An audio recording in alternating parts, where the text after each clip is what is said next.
Formerly he was useless to you, but now he is indeed useful to you and to me. I am sending him back to you, sending my very heart. I would have been glad to keep him with me in order that he might serve me on your behalf during my imprisonment for the gospel. But I preferred to do nothing without your consent, in order that your goodness might not be by compulsion, but of your own accord. He's wanting this done freely, of their own accord. What had happened is Onesimus was a slave, and Onesimus had run away. He was the useless one. That's how he got his name, useless. And he had run away, but he had gone to Paul. And in that time, he had now become what? A very useful person to Paul. He had become a brother. And Paul was going to send him back. And he had stolen from Philemon and all these others. But Paul was saying, now I want you to take him back.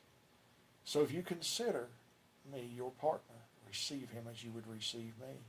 If he has wronged you at all or owes you anything, charge that to my account.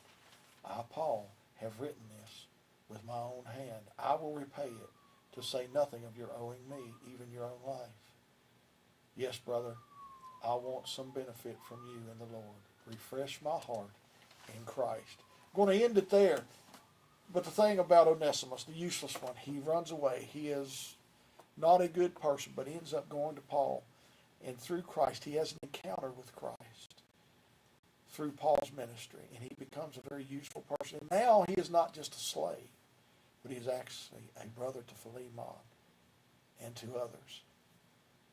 Understand this, that maybe you started out in a wrong way. Maybe you got off on the wrong foot.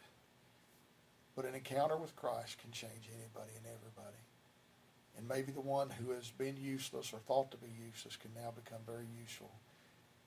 And tradition says that Onesimus did go back to Philemon, and Philemon received him, not as a slave, and not as one who owed him money or anything, but as a brother in Christ. And that he actually sent him back to Paul to minister to him in his final days. I pray today that God would bless and keep you and help you. Maybe you feel useless sometimes, but none of us are. An encounter with Christ can take someone who is useless and turn them into a very useful one. Pray today God bless you and keep you and continue to bless you this day and always. Amen.